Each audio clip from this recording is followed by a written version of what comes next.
পৃথিবীর যে কোনো শক্তি একজন মায়ের শক্তির কাছে হার মানতে বাধ্য।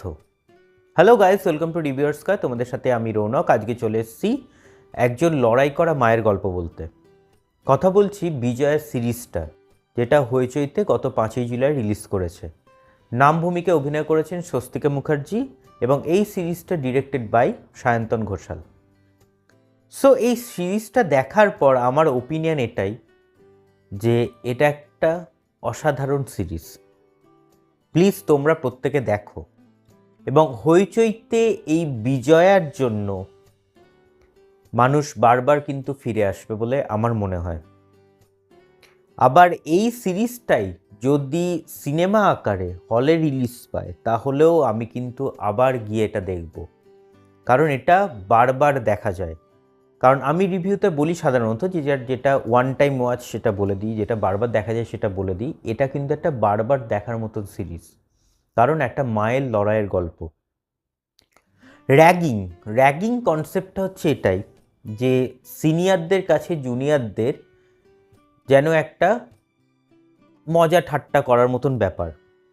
যে প্রত্যেকটা কলেজ বা ইউনিভার্সিটিতে যখন নতুন কোনো ফ্রেশার্সরা ভর্তি হয়, তারা কিন্তু অলওয়েজ শিকার হয় হচ্ছে এইসব সিনিয়রদের কাছে, যারা মোটামুটি ধরো সেকেন্ড ইয়ার থার্ড ইয়ার এরকম, সেটা বিটেক ফিটেক যে কোনো ডিপার্টমেন্টের ক্ষেত্রেই বলো। সেখানে আমরা জানি কলেজগুলোতে একটা করে অ্যান্টি র্যাগিং সেল থাকে, তবুও কিন্তু খবর পাওয়া যায় যে কোনো ছেলে বা মেয়ে আত্মহত্যা করেছে বিকজ অফ র্যাগিং। কয়েক বছর আগেও আমাদের এই ওয়েস্ট বেঙ্গলে কিন্তু ঘটে গেছে একটা মারাত্মক ঘটনা, সেটা কিন্তু প্রত্যেকে আমরা জানি। এই সিরিজটাও বেসড অন হচ্ছে সেই রকমই একটা র্যাগিংয়ের গল্প, যেখানে ছেলেকে কষ্ট করে তার মা পয়সা জোগাড় করে ভর্তি করিয়েছে কলকাতার একটা নামকরা ইঞ্জিনিয়ারিং কলেজে, এবং সেখানে যাওয়ার পরে সেও কিন্তু র্যাগিংয়ের শিকার। সেখান থেকে কি হলো, সে কি সুইসাইড করলো, কি ঘটলো, সেগুলোর জন্য কিন্তু তোমাদের এটা দেখতে হবে সিরিজটা।